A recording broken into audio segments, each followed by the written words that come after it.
Allah. Okay. A'udhu billahi minash shaitanir rajim. Bismillahir rahmanir rahim.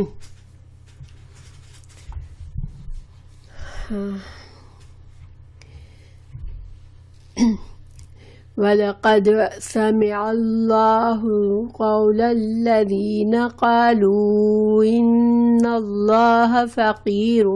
وَنَحْنُ أَغْنِيَاءُ سَنَكْتُبُ مَا قَالُوا وَقَتْلَهُمُ الْأَنْبِيَاءَ بِغَيْرِ حَقٍّ وَنَقُولُ ذُوقُوا عَذَابَ الْحَرِيقِ۔ تو یہ آیت کا ترجمہ کیا ہے؟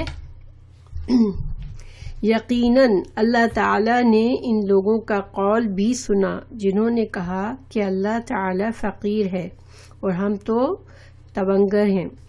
ان کے اس قول کو ہم لکھ لیں گے اور ان کا انبیاء کو بلا وجہ قتل کرنا بھی، اور ہم ان سے کہیں گے کہ جلنے والا عذاب چکھو۔ تو آج کے ان آیات کا پیچھے سے کیا تعلق ہے؟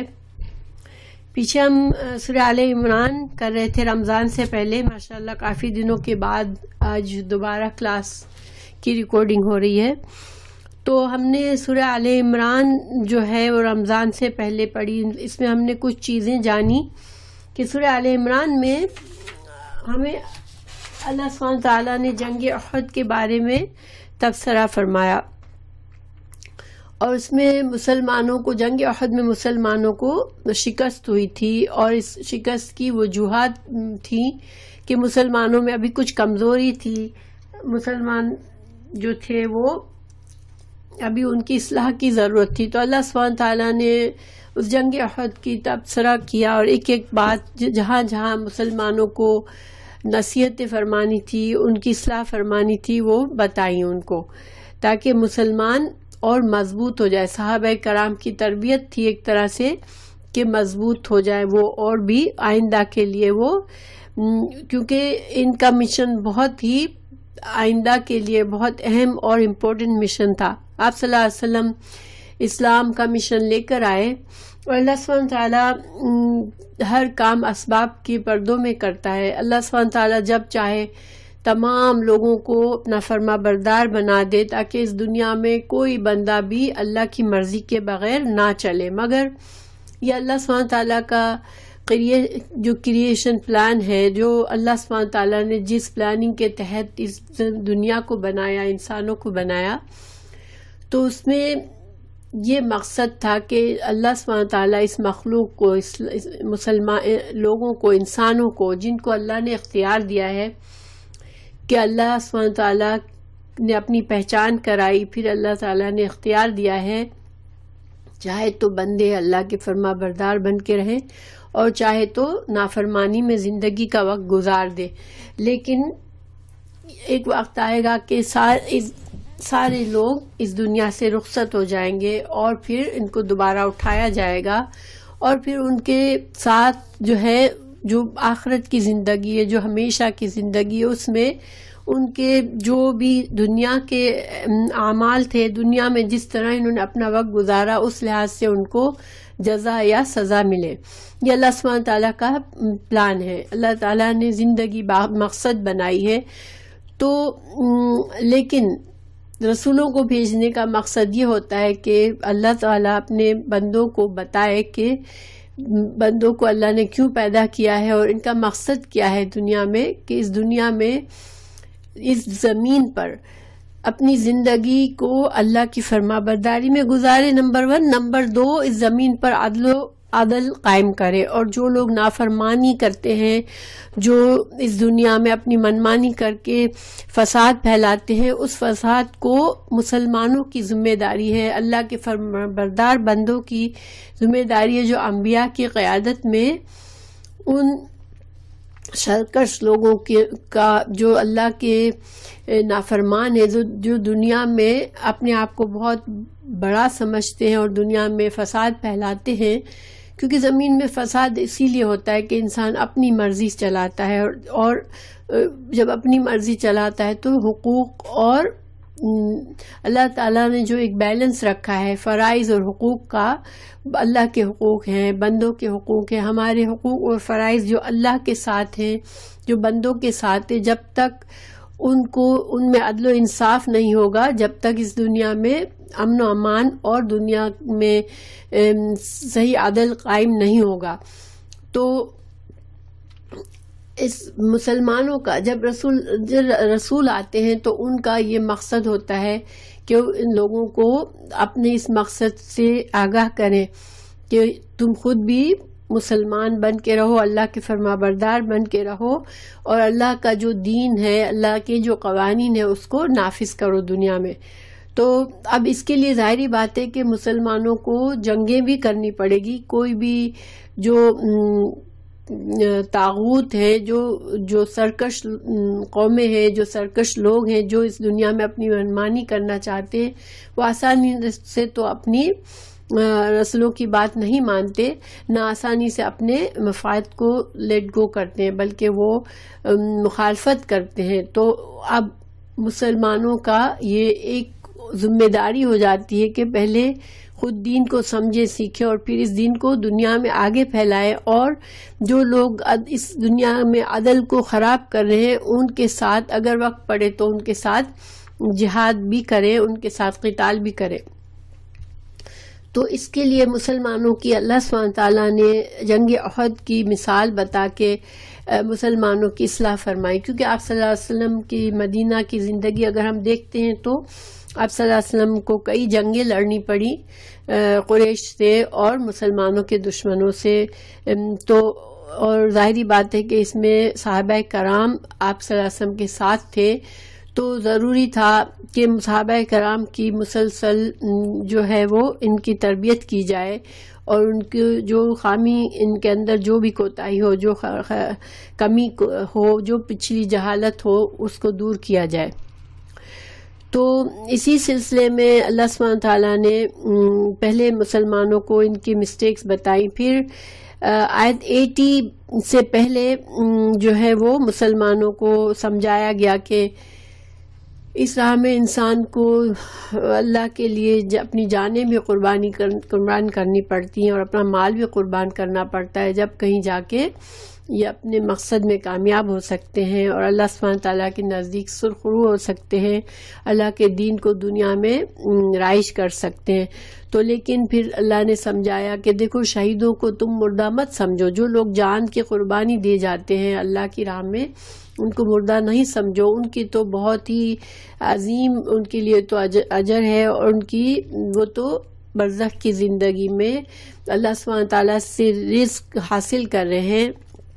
اللہ تعالیٰ انہیں رزق دے رہا ہے، اور وہ لوگ اپنی برزخ کی زندگی میں خوش ہیں بہت۔ تو اس طرح سے یہ باتیں بتائیں، اور اللہ تعالیٰ نے مسلمانوں کو مالی جانی قربانیوں اور جان کے لیے، جہاد کے لیے تیار کیا، ترغیب دلائی۔ اب اس کے بعد آیت 180 میں اللہ سبحانہ تعالیٰ نے مسلمانوں کو مال کی انفاق، مال کی قربانی کی ترغیب دلائی کہ چونکہ مال کے اسباب کے بغیر جنگیں نہیں لڑی جا سکتی، اس لیے ایک جہاد کے لیے جان بھی قربان کرنی پڑتی ہے، جان کو بھی پیش کرنا پڑتا ہے اور مال کو بھی پیش کرنا پڑتا ہے۔ تو اللہ سبحانہ تعالیٰ نے مسلمانوں کو انفاق فی سبیل اللہ پر ابھارا، آیت نمبر 180 میں جو ہم پڑھ چکے ہیں۔ تو آج کی آیت میں کا پیچھے سے کیا تعلق ہے؟ دیکھیں، جب نیچرلی اللہ تعالیٰ جب مسلمانوں کی اصلاح فرماتا ہے، مسلمانوں کو یہ ساری باتیں بتائی جا رہی تھی، تو جو مخالف تھے، جو مدینہ میں یہودی تھے، منافق تھے، تو ان لوگوں نے اس کو ایک طرح سے مذاق بنایا۔ انفاق فی سبیل اللہ کیوں اللہ تعالیٰ مانگتا ہے، کیوں یہ نبی صلی اللہ علیہ وسلم لوگوں سے مال لیتے ہیں؟ تو اس پر انہوں نے جو کہ اعتراضات کیے، اس پر طنز کیے، اس کے ذریعے سے ایک طرح سے حقیر بنانے کی کوشش کی، لوگوں کے دلوں میں حقارت اور آپ صلی اللہ علیہ وسلم کے بارے میں شکوک پیدا کرنے کی کوشش کی۔ تو اللہ سبحانہ تعالیٰ ضروری تھا کہ اللہ تعالیٰ ان کی بات کو کھول کر رکھتا کہ یہ لوگ یہ سب کچھ کیوں کر رہے ہیں. لیکن ان آیت کا شان نزول ہے کہ جب اللہ سبحانہ تعالیٰ نے سورہ بقرہ کی آیت نمبر سورہ بقرہ میں اللہ سبحانہ تعالیٰ نے، میں بتاتی ہوں، آیت نمبر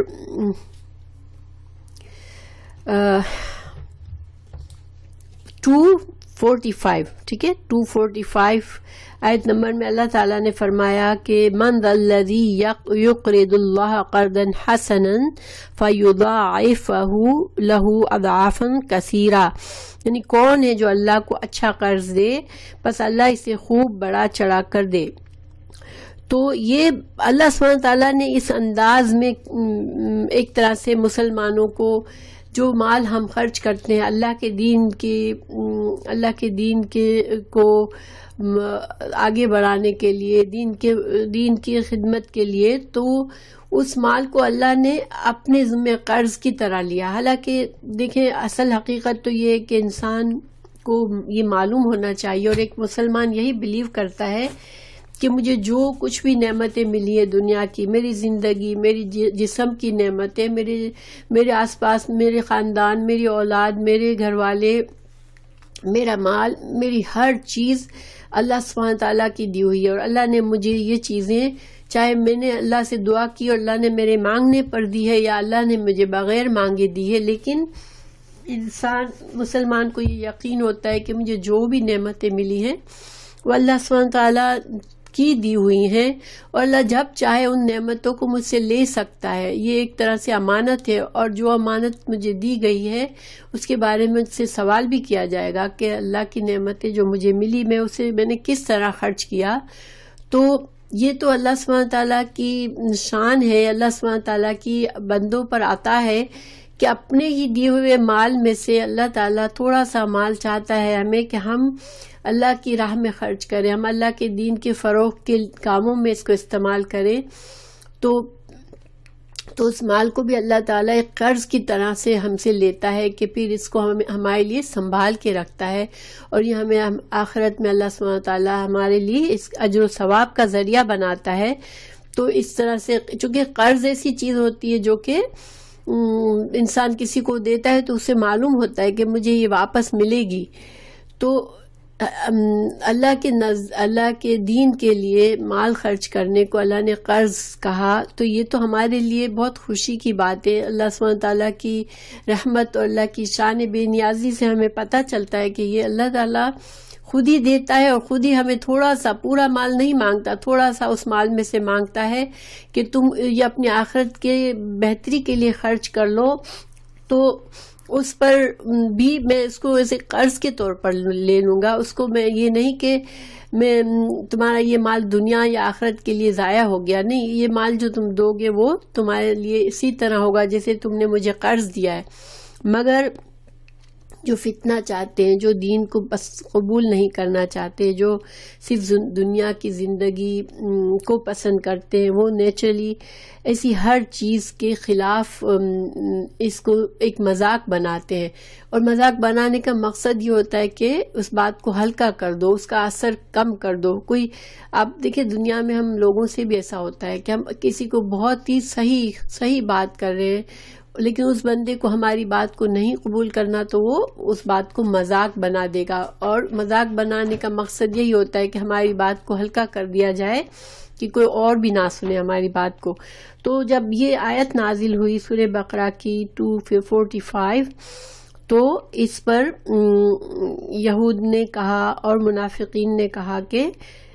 اللہ تعالیٰ تو فقیر ہو گیا ہے کہ تم سے قرض مانگ رہا ہے.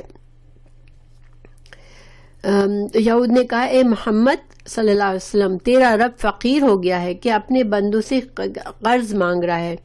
تو یہ اللہ کی شان میں بہت ہی بڑی گستاخی تھی جو انہوں نے اس طرح سے بات کی. تو اللہ سبحانہ تعالیٰ نے یہ نازل فرمائی آیت. لیکن اس سے ہم بھی تھوڑا سا سبق سیکھ سکتے ہیں. دیکھیں اللہ کی شان بہت بلند ہے. اللہ سبحانہ تعالیٰ یہ بے شک صحیح ہے کہ اللہ تعالیٰ نے اپنے بندوں کو اب اتنی وہ دی ہے اہمیت کہ میں قریب ہوں، تم جو چاہو میں مجھ سے مانگ لو، مجھ سے باتیں کر لو، مگر اس کا یہ مطلب نہیں ہے کہ انسان اللہ کی قدر ہی لوز کر لے، اللہ کی عظمت کو ہی کم کر دے. نہیں، اللہ سبحانہ تعالیٰ کی عظمت کا احترام بندوں پر لازم ہے،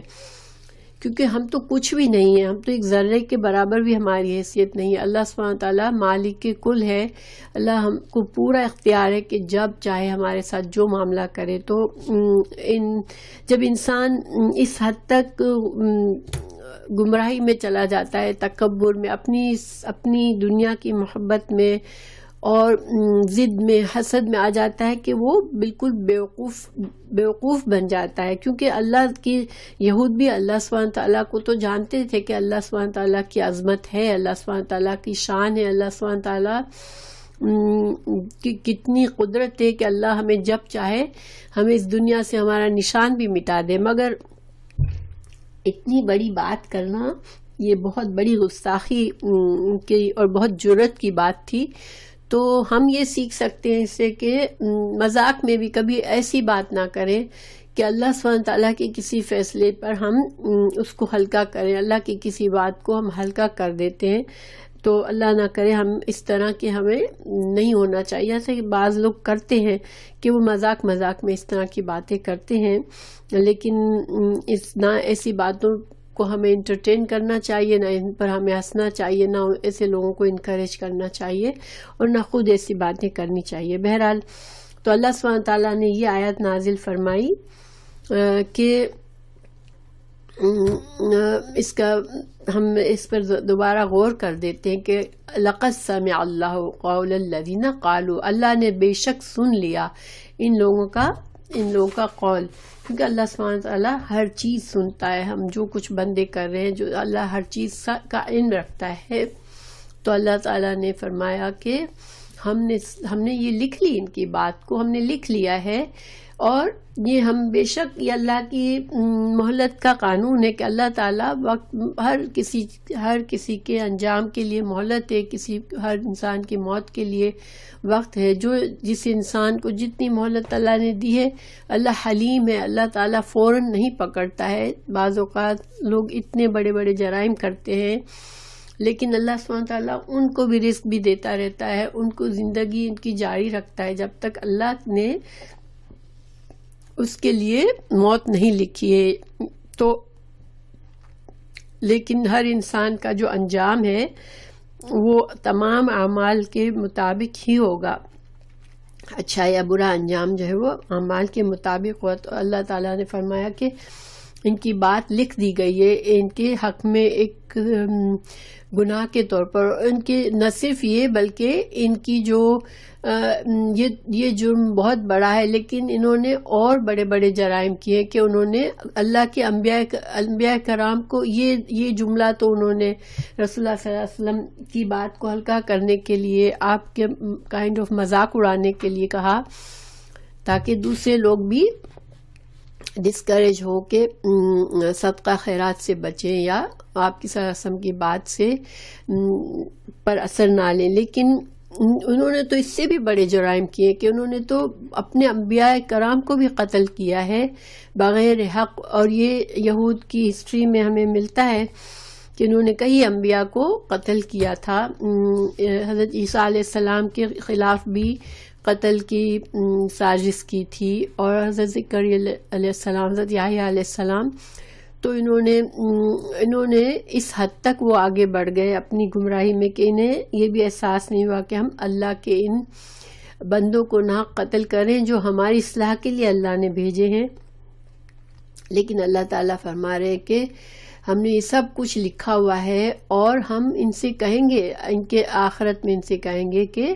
ذوقوا عذاب الحریق، چکھو اب اللہ تم اپنے جلنے کا عذاب چکھو. یہ ان کے لیے وعید ہے آخرت کی، اور اس میں بڑا اللہ کی طرف سے ایک غصہ اور غضب کا احساس ہو رہا ہے کہ ان سے کہا جا رہا ہے کہ چکھو اب تم عذاب حریق. تو اللہ سبحانہ تعالیٰ محفوظ رکھے ہمیں ایسی جرأت کرنے سے، ایسی بات کبھی ہم مسٹیک سے بھی نہ نکالیں جس سے اللہ ناراض ہوتا ہے. پھر اللہ تعالیٰ فرما رہا ہے ذالک یہ بما اس وجہ سے قدمت کہ آگے بھیجے ایدیکم تمہارے ہاتھوں نے وَأَنَّ اللَّهَ اور بے شک اللہ تعالیٰ لیسا نہیں ہے بِظَلَّامٍ ظلم کرنے والا للعبید بندوں پر. تو اللہ تعالیٰ نے چونکہ آگے اس آیت میں اگلی آیت میں فرمایا کہ ان کو عذاب جلنے کا عذاب دیا جائے گا، تو اب اللہ تعالیٰ بتا رہے ہیں کہ اللہ سبحانہ وتعالیٰ کسی کو عذاب دینا نہیں چاہتا. اللہ تو خود کریٹر ہے، اللہ اپنی کریشن سے محبت کرتا ہے، لیکن جب بندے اس حد تک آگے بڑھ جاتے ہیں تو پھر ان کو اللہ عذاب دیتا ہے. اور یہ ما قدمت ایدیہم تمہارے ہاتھوں نے جو آگے بھیجا، سے کیا مطلب ہے کہ جو اعمال بندہ کر کے آتا ہے دنیا میں، سارے اعمال اللہ تعالیٰ کے نزدیک جمع کیے جا رہے ہیں. ہمارے جو فرشتے ہمارے اعمال لکھنے والے ہیں وہ سب کچھ ہمارے اعمال کو لکھ رہے ہیں، اور یہ سب کچھ ہماری اچھائیاں اور برائیاں وہاں پر جمع ہو رہی ہے. تو اسی کے لحاظ سے اللہ تعالیٰ ایسے بڑے بڑے عظیم گناہ کرنے والوں کے لیے اللہ سبحانہ تعالیٰ پھر ان کو سزا دے گا. ورنہ اللہ سبحانہ تعالیٰ جو ہے وہ بندوں پر ظلم نہیں کرتا، سزا بھی ملے گی تو ان کے اعمال کے لحاظ سے ہی ملے گی. تو اب اگلی آیت ہے الذین وہ لوگ قالو انہوں نے کہا ان اللہ بے شک اللہ نے عہد لیا ہے الینا ہم سے، اللہ کے نا نؤمنا ہم ایمان لائے لرسول کسی رسول پر، حتی یہاں تک کہ یأتینا وہ لائے ہمارے پاس بقربان ایک قربانی تأکلہ جس کو کھا جائے النار آگ. قل کہہ دیجئے قد تحقیق جاءکم آئے تمہارے پاس رسول کئی رسول من قبلی مجھ سے پہلے بالبینات سات روشن دلائل کے، وبالذی اور ساتھ اس چیز کے جو جو تم نے کہا، یعنی جو تم ابھی کہہ رہے ہو کہ ہمیں یہ نشانی دکھاؤ جب ہم تم کو رسول مانیں گے، تو یہ جو بات تم کہہ رہے ہو تو یہ نشانی بھی لے کر آئے تھے انبیاء. فلما تو پھر کیوں تقتلوہم پھر تم کیوں اپنے انبیاء کو قتل کرتے تھے، ان کنتم اگر ہو تم صادقین سچے، یعنی اگر تم اس دعوے میں سچے ہو کہ ہم چونکہ اس نبی صلی اللہ علیہ وسلم ایسا کوئی معجزہ نہیں دکھا رہے کہ ہم اگر قربان کریں اپنا مال کو قربان کریں اللہ کی راہ میں ہم دیں تو آگ آ جائے آسمان سے اور آگ اس مال کو جلا دے. کیونکہ پہلے یہ بھی ہوا ہے پہلے انبیاء کی شریعت میں کہ جو بھی اللہ کی راہ میں صدقات کیے جاتے تھے، قربانی دی جاتی تھی، تو اس کو کوئی استعمال نہیں کرتا تھا، اس کو بس آسمان سے آگ آتی تھی اور اس چیز کو جلا دیتی تھی. تو اسی سے سمجھا جاتا تھا کہ اللہ سبحانہ تعالیٰ نے ہماری اس صدقے کو، ہماری اس قربانی کو قبول فرما لیا ہے. تو اب آپ صلی اللہ علیہ وسلم کے زمانے میں اس طرح کے معجزات نہیں تھے. اللہ تعالیٰ نے سب سے بڑا معجزہ ہی قرآن دیا اللہ کے رسول صلی اللہ علیہ وسلم کو، اور جو صدقات، جو مال بندے خرچ کرتے ہیں، جو قربانیاں کرتے ہیں، تو وہ سب ایون جانور قربان کرتے ہیں تو اس جانور کو بھی لوگوں میں استعمال کیا جاتا ہے تاکہ لوگ دنیا میں جن لوگوں کو کم ملا ہے ان کو بھی فائدہ ہو، اور وہ جانور جو ہے وہ ان کی غذا کے لیے استعمال ہو. اور جو مال دیا جاتا ہے تو ان کو بھی مختلف ایسے معاملات میں خرچ کیا جاتا ہے جس سے اس دین کی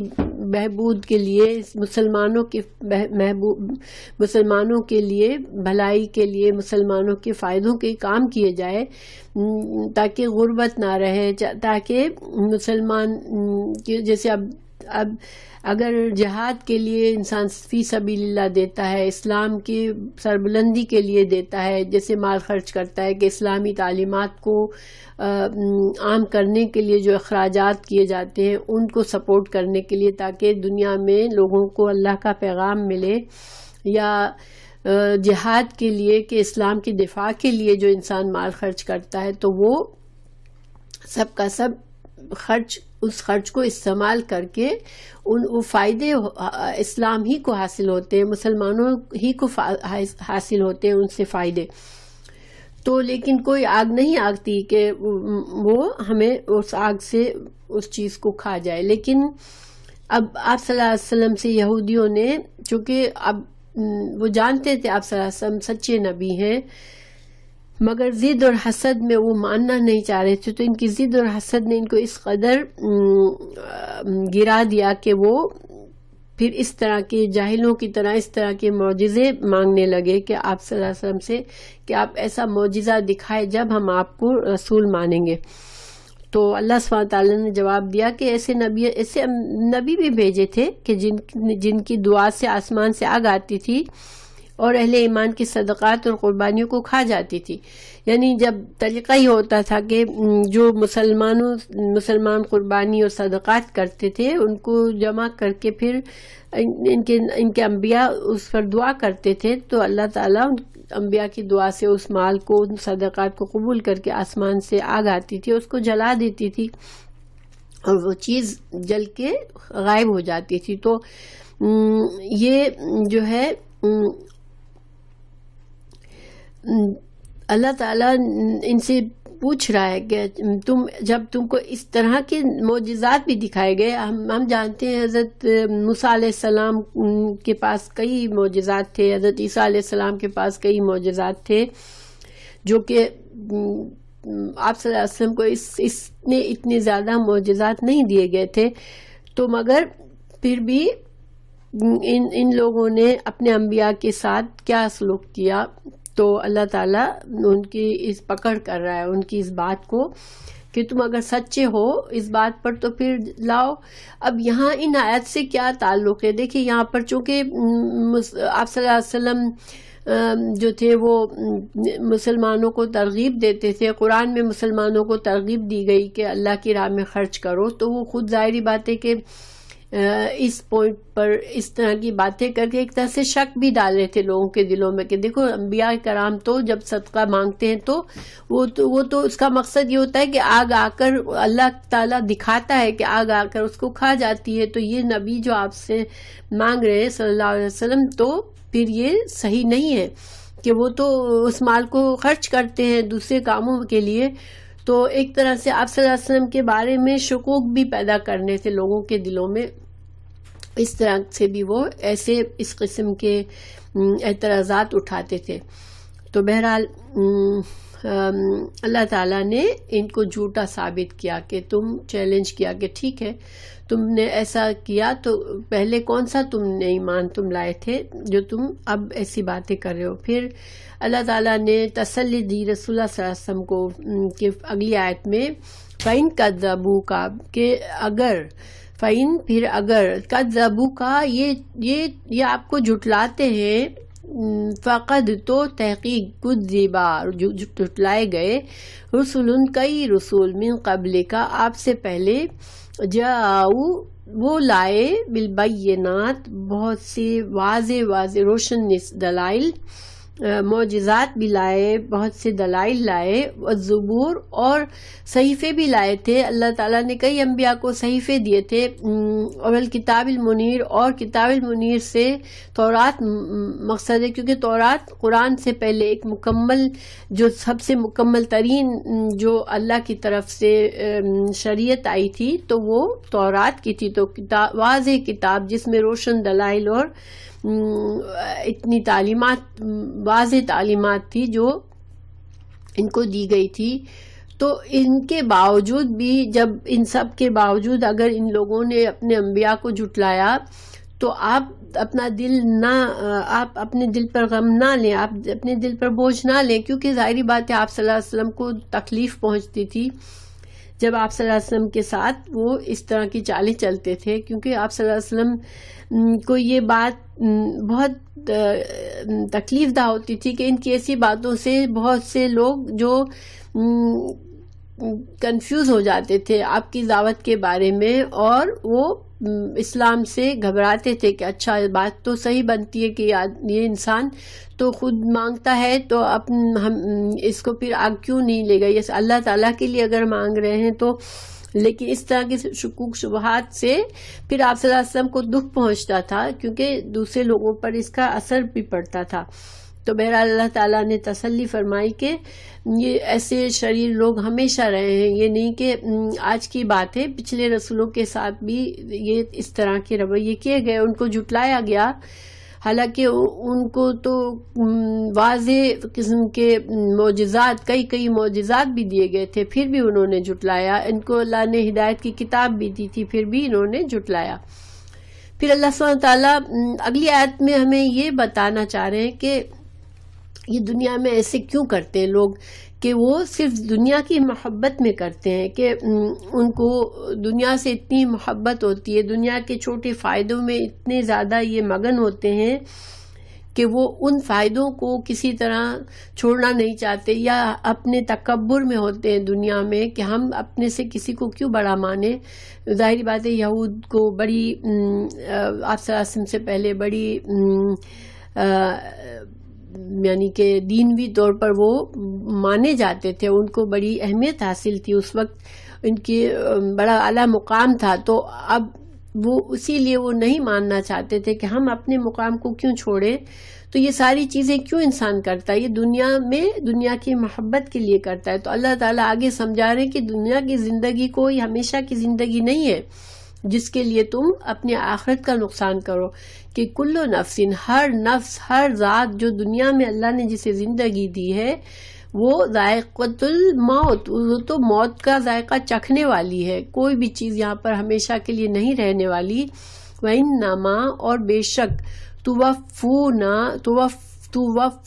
تم پورے کر کے دیے جاؤ گے، اجورکم، اپنے اجر، یوم القیامہ، دن قیامت کے دن. تو فمن زحزح، تو جو دور کیا گیا، جو ہٹا دیا گیا، عن النار، آگ سے، وادخل، اور داخل کیا گیا، الجنہ، جنت میں، فقد، تو تحقیق، فاز،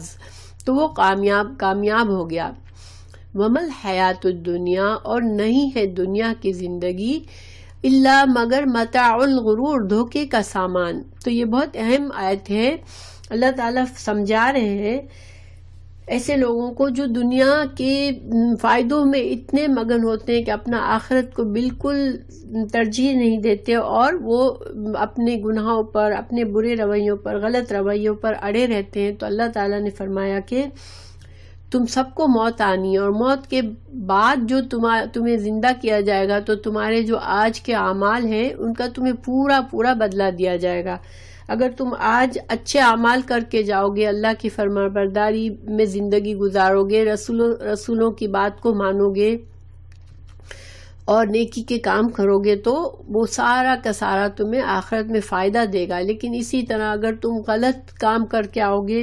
اللہ کی ناراضگی کما کر جاؤ گے، تو تمہیں آگ کا عذاب ملے گا. اور سب سے بڑی کامیابی یہی ہے کہ جو آگ سے بچ گیا، آخرت میں عذاب نار سے بچ گیا تو وہ بڑی کامیابی ہے. تم سمجھتے ہو کہ تم دنیا میں جو کچھ تمہیں فائدے ہیں وہ کامیابی ہے تمہاری، اور تم اس کے لیے تم دنیا میں یہ نافرمانیاں کرتے ہو، تو تمہارا معاملہ تمہیں پتہ ہونا چاہیے کہ سب سے بڑی کامیابی تو اصل میں یہی ہے کہ انسان جب اس دنیا سے جائے تو اللہ اس سے راضی ہو اور وہ آگ کے عذاب سے بچ جائے. کیونکہ جس کو اللہ نے جنت میں داخل کر دیا تو یقیناً وہی کامیاب ہے. فوز عظیم، فاز بڑی کامیابی ہے، وہ کامیاب ہوا. تو کیونکہ دنیا کی زندگی تو صرف دھوکے کا سامان ہے. تو اس آیت میں ہمیں کیا باتیں پتہ چلی کہ نمبر 1، دنیا کی زندگی صرف دھوکہ ہے. یہ دنیا کی زندگی میں ہمیں بہت سی ڈسیپشن ہے. ہمیں ہر چیز جو نظر آتی ہے، جو ہمیں دنیا کے فائدے ہیں، دنیا میں ہمیں بعض اوقات ہمیں ان چیزوں کا انجام نہیں پتہ ہوتا ہے. ہمارے سامنے صرف فائدہ نظر آ رہا ہوتا ہے، وقتی فائدہ نظر آ رہا ہوتا ہے، لیکن جب تک ہمارے دل میں ایمان نہیں ہوتا ہمیں پوری چیز نظر نہیں آتی. ایک پردہ سا ہوتا ہے. انسان کی نظر صرف اس دنیا کی حد تک ہوتی ہے. جب ایمان آتا ہے اللہ انسانوں کے دلوں میں اور وہ انبیاء کرام کی تعلیمات کو سیکھتا ہے، سمجھتا ہے، اپنی زندگی کا مقصد سمجھتا ہے، تو اس کے لیے جیسے پورا ایک پردہ ہٹ جاتا ہے. اس کے سامنے نظر آتا ہے کہ ہاں اس کو سمجھ میں آتی ہے بات کہ واقعی میں اس دنیا میں تو اگر ہم اسی دنیا کی زندگی کو سب کچھ سمجھیں گے تو واقعی یہاں تو کوئی چیز بھی بیلنس نہیں ہے. کسی کے پاس اللہ نے بہت زیادہ دیا ہے اور وہ گناہ پر گناہ کرتا ہے، اس کو اور بھی ملتا ہے. کوئی ظالم ظلم کیے چلا جاتا ہے اور کوئی مظلوم ہے، اس کی ساری زندگی ظلم میں گزر جاتی ہے. اور کسی کو اللہ نے بہت سی نعمتیں دیے تو کسی کے پاس بالکل بہت کم درگزر کا سامان ہے. تو یہ دنیا میں تو بہت ہی زیادہ مطلب واضح سمجھ آتا ہے کہ یہ دنیا کی زندگی جو ہے وہ ہماری پوری زندگی یہی نہیں ہو سکتی، کیونکہ اللہ سبحانہ تعالیٰ جس نے ہمیں پیدا کیا، جس نے اس مخلوق اس کائنات کو بنایا اتنے اہتمام سے، وہ اتنا ناانصافی سے نہیں بنا سکتا کہ ہمیں اتنا ادھورا کام نہیں کر سکتا کہ لوگ آئے جنہوں نے بعض لوگوں نے ساری زندگی قربانیاں دی، جو نیک لوگ ہیں جو اللہ کے آگے فرما برداری کرتے ہیں وہ اپنی جانیں قربان کرتے ہیں، اپنا مال دیتے ہیں، جو بھی حالات ہے اس میں اللہ کا شکر کرتے ہیں. اس کے مقابلے میں جو سرکش لوگ ہیں وہ انجوائے کر رہے ہوتے ہیں اپنی لائف. ان کی نظر میں صرف یہ ہے کہ بس جو دنیا کے فائدے ہیں پوری طرح سے ان فائدوں کو حاصل کر لو، تو وہ اپنے ان فائدوں میں لگے ہوئے ہوتے ہیں. تو یہ اس بندے کو ہی بات سمجھ آتی ہے جس کو پوری پکچر نظر آتی ہے، جس کو پورا اپنی زندگی کا مقصد سمجھ آتا ہے کہ نہیں، زندگی یہ تو زندگی ایک آزمائش کی زندگی ہے دنیا کی. ہماری اصل زندگی جو آخرت کی زندگی ہے جس میں ہم ہمیشہ رہیں گے اور جس میں ہم اس طرح سے رہیں گے جو ہم نے اس دنیا میں اللہ تعالیٰ کو اپنے ایمان کو ثابت کیا ہوگا، ہم نے اپنے اخلاص سے کے لیے ہمیں ہر وہ قربانی دی ہوگی جو اللہ نے ہم پر لازم کی تاکہ ہم اپنے ایمان کو پروف کر سکیں. تو یہ سب کچھ ہمیں آخرت میں اس سے فائدہ ہوگا، ہماری آخرت کی زندگی بہترین زندگی ہوگی.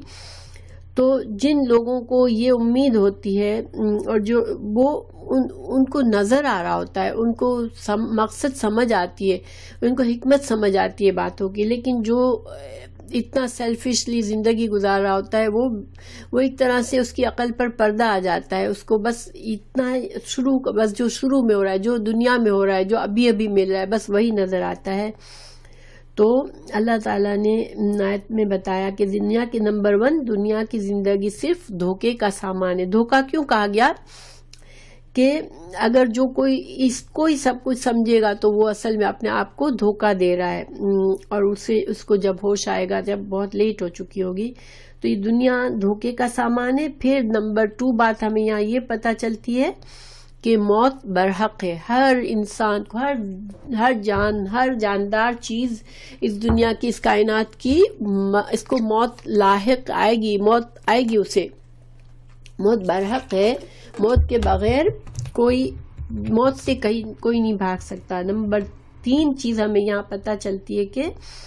اعمال اچھا یا برا ہو اس کا بدلہ ضرور دیا جائے گا. ٹھیک ہے، کیونکہ یہی اللہ کا انصاف، اسی سے پتہ چلتا ہے کہ انسان کے اللہ نے انصاف سے بنایا ہے بندوں کو، تو ان کے اعمال کا اچھا برا بدلہ ملے گا. اور نمبر 4 ہمیں یہاں یہ پتہ چلتی ہے کہ ہم زندگی میں اپنے لیے کامیابی چاہتے ہیں تو اسی کی کوشش کرتے ہیں، مگر اصل کامیابی کیا ہے کہ انسان جہنم سے بچ جائے اور جنت میں داخل ہو جائے. تو ہر وہ چیز جو ہمارے لیے سوچنے کی بات کیا ہے کہ ہر وہ چیز جو ہمیں اللہ سے غافل کر لے، ہمیں اپنے انجام، آخرت کے انجام سے غافل کر دے، وہ دھوکہ ہے. ٹھیک ہے، تو ہمیں ہر حال میں ہمیں یہ یاد رکھنا ہے کہ ہم اللہ کے بندے ہیں. اللہ نے ہمیں پیدا کیا ہے اور ہمارا انجام آخرت پر ہمیں یقین رکھنا ہے کہ ہم جو کچھ بھی کر رہے ہیں، جن حالات سے گزر رہے ہیں، وہ ہمارے جو چوائسز کر رہے ہیں، جو اعمال کر رہے ہیں، ہر چیز کا بدلہ ہمیں ضرور ملے گا. تو انشاءاللہ اگر ہم اس سے رہیں گے تو ہم آخرت کا یقین ہمیں ہوگا، تو ہمارے لیے اللہ کی فرما برداری پر چلنا آسان ہو جائے گا. حدیث ہے اس میں کہ رسول اللہ صلی اللہ علیہ وسلم نے فرمایا، یہ مسند احمد اور مسلم کی حدیث ہے، جو چاہتا ہے کہ جہنم سے دور کر دیا جائے اور جنت میں داخل کر دیا جائے تو اسے چاہیے کہ اس کی موت اس حال میں آئے کہ وہ اللہ اور یوم آخرت پر ایمان رکھتا ہو اور لوگوں کے ساتھ ایسا معاملہ کرے جیسا وہ چاہتا ہے کہ لوگ اس کے ساتھ کریں. یہ بہت ہی اہم سبق ہے اس حدیث میں. دیکھیں کہ اس میں ہمیں یہ پتہ چلتا ہے کہ اس دنیا میں ہمارے حقوق اور فرائض ہیں. ٹھیک ہے، تو اللہ سبحانہ تعالیٰ پر ہمیں یقین ہو کہ ہاں اللہ نے ہمیں پیدا کیا ہے، اور آخرت پر ایمان ہو کہ ہمیں اللہ اٹھائے گا اور اللہ ہمیں ہمارا حساب کرے گا ہمارے اعمال کا، اور ہمیں جزا اور سزا دے گا. نمبر 1. نمبر 2، انسان جو ہے یہ نہ سوچے کہ اس دنیا میں بس میری خواہشات پر چلتا رہوں، بلکہ یہ یاد رہے کہ مجھ پر لوگوں کے بھی حقوق ہیں، جس طرح اللہ کے حق ہے مجھ پر، اور مجھے لوگوں کے بھی حقوق ہیں، اور مجھے جواب دیا جائے گا ان کا بھی. اگر میں صحیح حساب نہیں کروں گا، لوگوں کے صحیح معاملہ نہیں کروں گا، تو اس کا بھی مجھے اچھا یا برا بدلہ ملے گا. تو اس میں آئینہ کیا ہے ہمارے لیے کہ لوگوں سے ایسا معاملہ کرو، ایسا رویہ کرو جو ہم چاہتے ہیں کہ ہم اس طرح کریں لوگ ہم سے. اور ہم کیا چاہتے ہیں لوگوں سے؟ لوگ ہماری عزت کریں، لوگ ہماری بات کو اہمیت دیں، لوگ ہمیں ذلیل نہ کریں، لوگ ہمارے حقوق نہ چھینیں، ہمارے حق ادا کریں، ہم سے محبت کریں، لوگ ہمیں اچھا ٹریٹ کریں، ہم سے اچھا اخلاق کریں. تو یہ ساری باتیں اگر ہم لوگوں سے چاہتے ہیں تو ہمیں لوگوں کے ساتھ ایسا ہی معاملہ کرنا ہے، تاکہ ہمارا چیک بیلنس رہے لوگوں کے بارے میں بھی اور اللہ کے بارے میں بھی انشاءاللہ. تو اصل مقصد دنیا میں انصاف کب قائم ہوتا ہے؟ جب انسان اپنے حقوق اور فرائض کو سمجھتا ہے. اللہ کے ساتھ میرے کیا حق اور فرائض ہیں کہ اللہ پر میں ایمان لاؤں اور اللہ کی فرما برداری کروں، اور اللہ کے ساتھ اچھی امید رکھوں کہ میرے اچھے اعمال کا اللہ ضرور اچھا بدلہ دے گا اور برے اعمال کی سزا دے گا. اگر میں یہ اللہ کا حق ہے کہ صرف اللہ کی عبادت کرو، اور اس ایمان کے ساتھ، اس یقین کے ساتھ کہ ہاں میں جو کچھ بھی اللہ کی فرما برداری میں زندگی گزاروں گی وہ ضائع نہیں ہوگا، مجھے اس کا فائدہ ہوگا. اور اگر میں نے نافرمانی کی دنیا کے فائدوں کے لیے، اللہ کے ناراض کیا، تو مجھے اس کا نقصان ملے گا. اور بندوں کے حقوق بھی ہیں میرے پاس، اور بندوں کے میرے لیے فرائض بھی ہیں، تو میں ان کا بیلنس مجھے ضروری ہے، کیونکہ مجھے اس کا بھی جواب دینا ضروری ہے. پھر اللہ تعالیٰ نے گویا خلاصہ اس کا کیا ہوا اس آیت کا کہ 4 باتیں ہمیں پتہ چلی اس سے کہ موت جو ہے وہ ایک حقیقت ہے، موت سے کوئی نہیں بھاگ سکتا. نمبر 2، دنیا میں جس نے اچھا یا برا جو کچھ کیا ہوگا اس کا پورا بدلہ دیا جائے گا. نمبر 3، کامیابی کا معیار ہمیں کیا ہے کہ دنیا میں رہ کر اپنے رب کو راضی کر لے اگر تو ہم کامیاب ہیں. ٹھیک ہے، اور جس کے نتیجے میں وہ جہنم سے دور، یعنی اللہ اگر ہم سے راضی ہو گیا تو ہم جہنم سے دور اور جنت میں داخل کر دیے جائیں گے انشاءاللہ. اور چوتھی بات ہمیں یہ پتہ چلی کہ دنیا کی زندگی جو ہے وہ سامان فریب ہے، اور اس سے دامن بچا کر نکل گیا، اور جو خوش نصیب اور جو اس کے فریب میں پھنس گیا وہ نامراد ہوا. یعنی دنیا میں ایک پاکیزہ زندگی انسان گزارے اللہ سے ڈرتے ہوئے، اور دھوکے میں نہ پڑے. دنیا میں جو اٹریکشن ہے، جو ہر غلط چیز میں اٹریکشن ہے، ہر اللہ کی نافرمانی کے کام میں اٹریکشن ہے، کیونکہ یہ ایک آزمائش ہے ہمارے لیے. تو اگر ہم نے انشاءاللہ یہاں پر ہم نے اس فریب سے اپنے آپ کو بچایا اور جو بندہ اللہ پر بھروسہ کرتا ہے اللہ اس کو دکھا دیتا ہے، ٹھیک ہے، اللہ اس کی رہنمائی بھی فرماتا ہے۔ تو اللہ سبحانہ تعالیٰ سے دعا بھی ہے کہ اللہ تعالیٰ ہمیں دھوکے سے بچا لے، ہم جو ہے اس وقت کو اپنے ضائع نہ کریں، اور ہم اس میں دنیا میں اچھی زندگی گزارنے کی کوشش کرنے میں کوئی برائی نہیں ہے، دنیا میں ہم اچھی زندگی گزاریں انشاءاللہ، اپنے لیے اللہ کی رضامندی کو نظر رکھتے ہوئے ہم اپنے لیے ایسے کام کر سکتے ہیں جس سے ہم اپنی زندگی کو بہتر بنائیں، آرام دہ بنائیں، خوشی والی بنائیں، مگر بس اللہ کی ناراضگی کما کر ہمیں کوئی خوشی نہیں حاصل کرنی، ورنہ پھر ہم اپنا نقصان کر رہے ہیں۔ پھر اللہ تعالیٰ آگے فرما رہا ہے وَلَتُبْلَوُنَّ فِي أَمْوَالِكُمْ وَأَنفُسِكُمْ۔ اب اللہ تعالیٰ ہمیں سمجھا رہے ہیں کہ دنیا میں اللہ کا کیا قانون ہے کہ انسان کو آزمایا جائے گا، کیونکہ انسان یہ ہمارا امتحان کیوں ہے اس دنیا میں، اللہ نے کیوں ہمیں چھوڑ نہیں دیا کہ چلو ہم مسلمان تو ہیں، اللہ بس ہم نے کہہ دیا ہم مسلمان ہیں، اب اللہ ہمیں اچھی زندگی دے دے اور ہمیں کوئی نقصان نہ پہنچائے۔ تو یہ ایسا پھر تو ہر انسان کو صرف زبان سے آسانی سے کہنا ہے کہ میں مسلمان ہوں، اور پھر اللہ تعالیٰ اس کو ہر مشکل سے بچا کے اس کو بہت اچھی زندگی دے دے گا، تو پھر تو انسان سوچے گا کہ بھئی اسی میں فائدہ ہے، تو ہر انسان کہے گا میں مسلمان ہوں، کوئی قربانی تو دینی نہیں ہے، ثبوت نہیں دینا۔ لیکن دنیا میں بھی ہمیں اپنی بات کو ثابت کرنا ہوتا ہے، اگر ہماری سچائی کو ثابت کرنا پڑتا ہے، اگر اہم بات ہے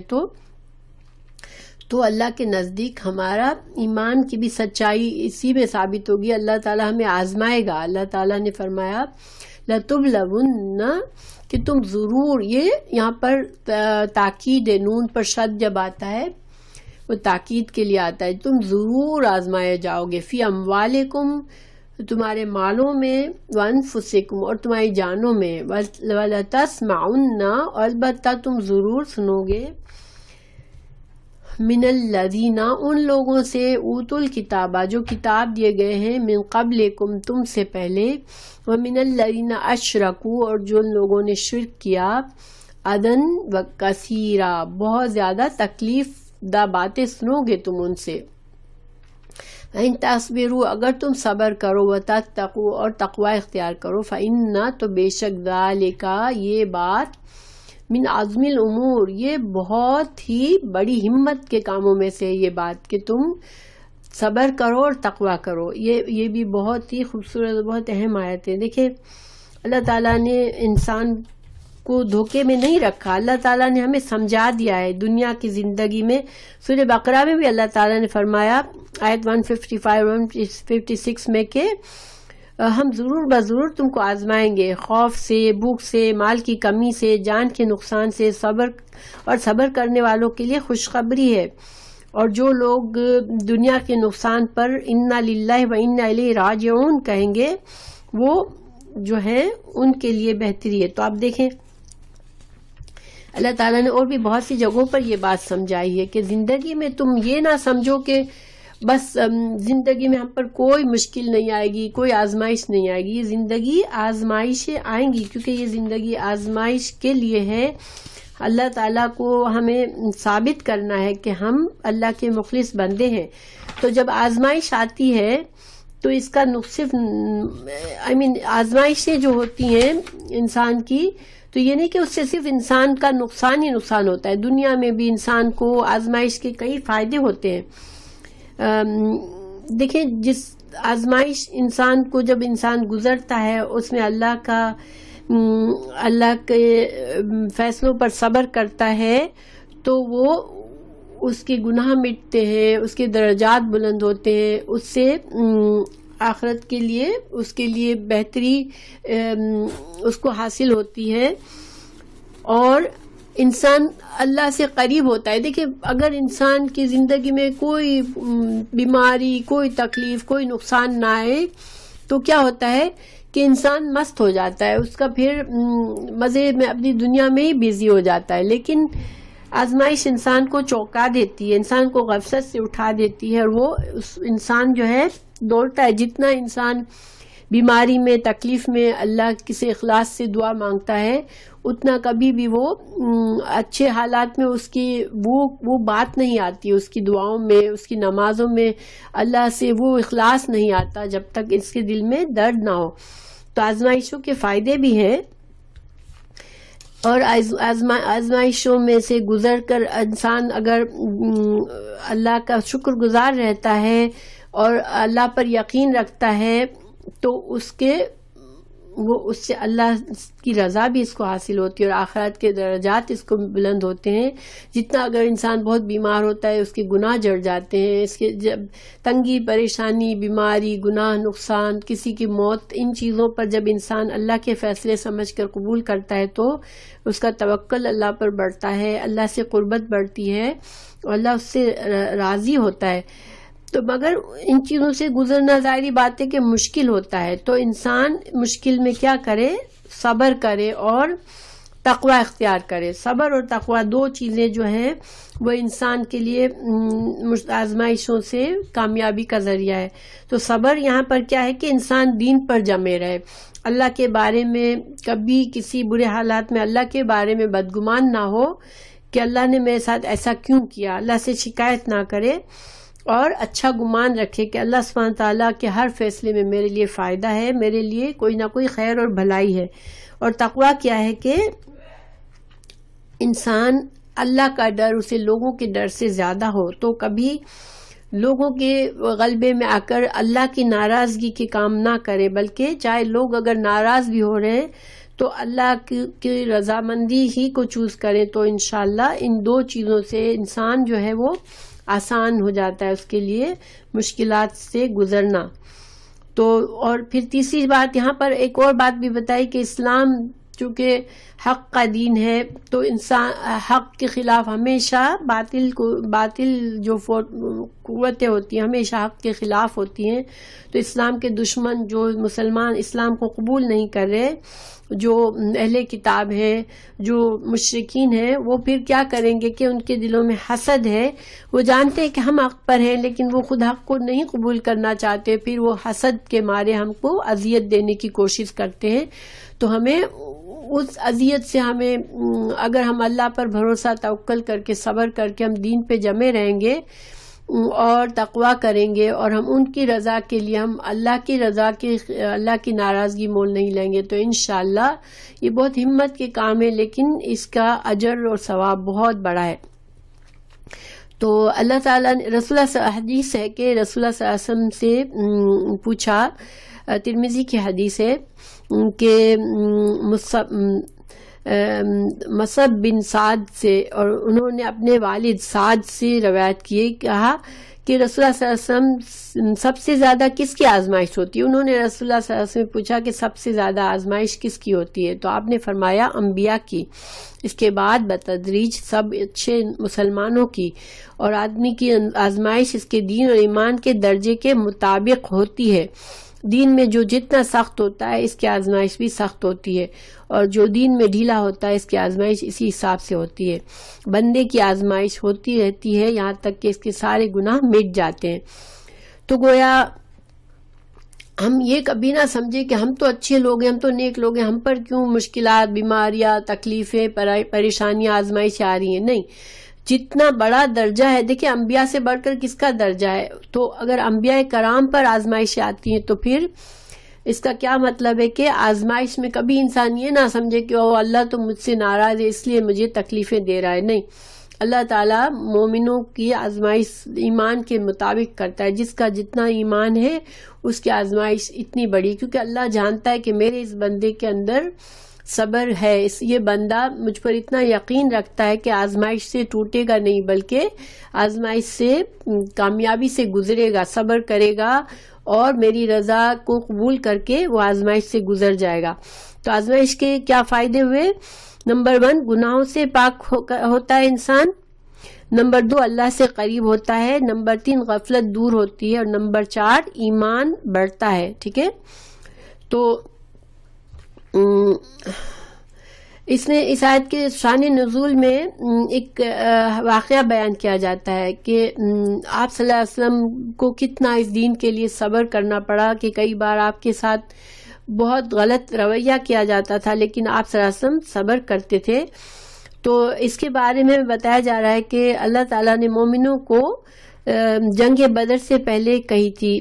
کہ ابھی وہ صبر سے کام لیں. یعنی جنگ بدر سے پہلے تک مومنوں کو جہاد کے لیے نہیں کہا گیا تھا، تو اس وقت تک مومنوں کو بہت برداشت کرنا پڑ رہا تھا. اور مکہ میں تھے تو مشرکین کے ظلم برداشت کر رہے تھے، مدینہ میں آئے تو یہود اور منافقین کے شرارتوں سے کا شکار بن رہے تھے. ٹھیک ہے، تو بخاری میں یہ حدیث ہے، اسامہ بن زید نے روایت کی ہے کہ رسول اللہ صلی اللہ علیہ وسلم ایک دن ایک گدھے پر سوار ہو کر یہود اور مشرکین اور مسلمانوں کی ایک مشترکہ مجلس کے پاس سے گزرے. یہ شروع کا دور تھا جب آپ صلی اللہ علیہ وسلم ہجرت کر کے ابھی آئے ہی تھے. تو آپ صلی اللہ علیہ وسلم ایک بار جا رہے تھے گدھے پر سوار ہو کر،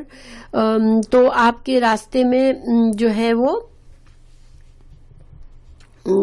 کچھ لوگ جمع دیکھے آپ نے، جس میں ظاہر ابھی نیا نیا زمانہ تھا، اس لیے آپ صلی اللہ علیہ وسلم نے ہجرت کی تھی، تو اس میں مسلمان بھی تھے مدینہ میں اور مشرکین بھی تھے اور یہودی بھی تھے، سب ایک جگہ بیٹھے ہوئے تھے اور ایک مشترک مجلس کے پاس سے گزرے. عبداللہ بن ابی جو تھا وہ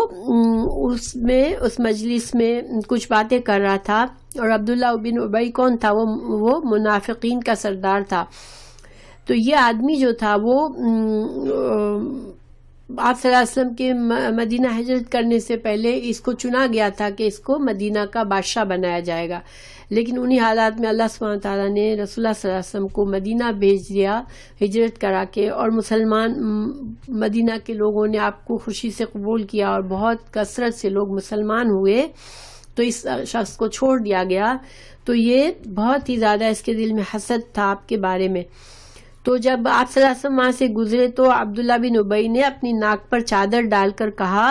تم لوگ ہماری مجلسوں میں غبار نہ اڑاؤ. جب آپ نے اس کے سامنے قرآن کی تلاوت کی اور دعوت اسلام دیا تو کہنے لگا، تم لوگ ہماری مجلسوں کی فضا مقدر نہ کرو، یعنی خراب نہ کرو ہمارے ماحول کو ایسی باتیں کر کے. تمہارے پاس جو آ جائے اسے ہی اپنی باتیں سنایا کرو. یعنی آپ صلی اللہ علیہ وسلم سے اس انداز میں اس نے بات کی، بہت ہی آپ کی شان کے خلاف تھا کہ گویا آپ جو اپنی دعوت کی باتیں ہمیں سنانے بیٹھ جاتے ہیں ہر جگہ پر، تو آپ یہ ان لوگوں آپ کے پاس کوئی سننے کے لیے آئے اسے سنائیں، ہمیں کوئی اس سے دلچسپی نہیں ہے گویا کہ. اور یہ جو گرد و غبار اڑا کر آپ ہمارے پاس سے گزرتے ہو آپ نہ کیا کریں اور نہ آپ تلاوت کیا کریں. یعنی کہ بہت ہی بدتمیزی کے انداز سے آپ سے بات کی. اور ظاہری باتیں اتنے لوگوں کا مجموعہ تھا تو انسان کوئی ایسی باتیں انسلٹنگ باتیں بہت ہی گراں گزرتی ہے. یعنی آپ صلی اللہ علیہ وسلم کی شان کی اگر ہم سوچیں کہ اللہ کے نبی ہیں اور ایک طرف اتنے لوگوں کے سامنے آپ سے اتنی اس نے گھٹیا انداز میں بات کی. تو آپ صلی اللہ علیہ وسلم عبداللہ بن رواحہ رضی اللہ عنہ بھی مجلس میں موجود تھے. انہوں نے کہا، یا رسول اللہ آپ ہمیں اپنی بات ضرور بتائیں. اس کے بعد مسلمانوں اور یہود اور مشرکین نے ایک دوسرے کو برا بھلا کہنا شروع کر دیا. چونکہ سب لوگ موجود تھے اس وقت، تو جو مسلمان تھے ان کو برا لگا کہ آپ صلی اللہ علیہ وسلم کے ساتھ اتنی بدتمیزی سے بات کی. تو گویا کہ اس مجلس میں ایک طرح سے جھگڑا سا ہو گیا، لوگ ایک دوسرے سے بحث کرنے لگے. اللہ کے رسول صلی اللہ علیہ وسلم نے سب کو خاموش کرا دیا، کیونکہ آپ صلی اللہ علیہ وسلم کا مقصد یہ نہیں تھا کہ لوگوں میں جھگڑا ہوتا رہے. آپ نے ان کو خاموش کرایا اور پھر وہاں سے آپ چلے گئے خاموشی سے خود بھی. تو آپ صلی اللہ علیہ وسلم جب جہاں جا رہے تھے، آپ ایک صحابی کی عیادت کے لیے جا رہے تھے، سعد بن عبادہ کے پاس جا رہے تھے. یہ سردار تھے. سعد بن عبادہ جو تھے وہ مدینہ کے قبیلے کے ایک سردار تھے. تو ان کے پاس جب آئے اور ان کے عیادت کے لیے ہی آپ نکلے تھے اصل میں. تو یہ ساری باتیں جب ان کو پتہ چلی سعد بن عبادہ کو، تو انہوں نے کہا، یا رسول اللہ آپ اس عبداللہ بن ابی کو معاف کر دیجئے. اسے لوگوں نے اپنا بادشاہ بنانا چاہا تھا کہ اللہ نے اپنا دین بھیج دیا. جو اس کے حق کا کانٹا بن گیا۔ یہ سن کر رسول اللہ صلی اللہ علیہ وسلم نے اسے معاف کر دیا۔ اس زمانے میں دوسرے یہود منافقین کے ساتھ بھی آپ کا یہی رویہ تھا۔ جب میدان بدر میں سرداران قریش مارے گئے تو عبداللہ بن ابی نے اپنے ساتھیوں سے کہا کہ اب تو یہ دین غالب آ رہا ہے، تو آؤ اب محمد صلی اللہ علیہ وسلم کے ساتھ اسلام کا اعلان کر دو۔ یعنی کہ اس شخص نے جب بدر میں اللہ نے رسول اللہ صلی اللہ علیہ وسلم کو بہت بڑی کامیابی دی تو پھر وہ منافق جو ہے اس نے اپنا جھوٹا ایمان کا قبول کیا، دل سے کافر رہا، لیکن زبانی طور پر اسلام کا اس نے اعلان کر دیا، کیونکہ اس نے مصلحت سمجھی کہ اب ہمارے لیے بہتر یہی ہے کہ اسلام غالب ہو رہا ہے تو ہم چپ چاپ اسلام کو قبول کرنے کا دعویٰ کر دیں۔ تو بہرحال یہ اس واقعے کو کہ اللہ تعالیٰ نے جو فرمایا کہ تمہیں یہ اذیت پہنچتی رہے گی منافقین سے اور یہود اور اہل کتاب سے، تو تم صبر کرو، تو یہ جو ہے جو کہ آپ صلی اللہ علیہ وسلم کے ساتھ اس نے بڑی بدتمیزی کی تھی اس واقعے میں، تو ایک طرح سے آپ صلی اللہ علیہ وسلم کو تسلی بھی دی گئی کہ آپ صبر سے کام لئیے، تو یہ لوگ ان کے حسد کی وجہ سے آپ کے ساتھ ایسا کرتے رہیں گے، مگر آپ اپنے تقوی اور صبر پر قائم رہیں۔ تو الحمدللہ ہمارا آج کا سبق پورا ہوا اور بہت اچھی سمجھنے کی آیات تھی۔ ہمیں بھی ایز اے مسلمان اللہ پر ہمیشہ بھروسہ کرنا چاہیے اور ہر حال میں تقوی کو اپنے اوپر لازم کرنا چاہیے، کیونکہ کوئی ہمیں نقصان نہیں پہنچا سکتا اگر اللہ ہمارے ساتھ ہے، اور اللہ کو ہم نے ناراض کر دیا اگر، تو پھر ہمیں کوئی مدد کرنے والا نہیں ہے۔ اور دنیا میں بھی اللہ تعالیٰ اپنے بندوں کے لیے صبر اور تقوی کی وجہ سے آسانیاں کرتا رہتا ہے، ایون آزمائشوں میں بھی اللہ ہمت دے دیتا ہے کہ اللہ اسے گزار دیتا ہے۔ تو اللہ سبحانہ تعالیٰ سے سب سے پہلے تو یہ دعا ہے کہ اللہ ہمیں بہت آزمائشوں میں نہ ڈالے۔ اللہ تعالیٰ ہم بہت کمزور ہیں، اللہ سبحانہ تعالیٰ ہمیں عافیت والی زندگی دے، آسان زندگی دے، اور اللہ سبحانہ تعالیٰ ہمارے ایمان کو مضبوط رکھے، اور اللہ سبحانہ تعالیٰ ہمیں آخرت کے بھی خیر اور بھلائی نصیب کرے، آمین۔ تو انشاءاللہ ہمارا آج کا لیسن پورا ہوا۔ میں یہ ریکارڈنگز آپ کو بھیجتی رہوں گی یہ سمر کے مہینوں میں انشاءاللہ، چونکہ لائیو کلاس شاید میرے لیے بہت مشکل ہو جائے گی، تو میں یہ آپ لوگوں کو ریکارڈنگز بھیجتی رہوں گی اور آپ لوگوں کے لیے ہوم ورک بھیجتی رہوں گی، اور انشاءاللہ آپ لوگ اپنا وقت ضائع نہ کیجیے گا، آپ ان ریکارڈنگز کو سن کر اپنا ہوم ورک کر کے مجھے واٹس ایپ پہ بھیجتی رہیے گا انشاءاللہ۔ اللہ تعالیٰ سب کو اپنی حفاظت میں رکھے، ایمان کے ساتھ رکھے، آمین۔ سبحانک اللہم و بحمدک، اشہد ان لا الہ الا انت، استغفرک و اتوب الیک۔ السلام علیکم ورحمۃ اللہ وبرکاتہ۔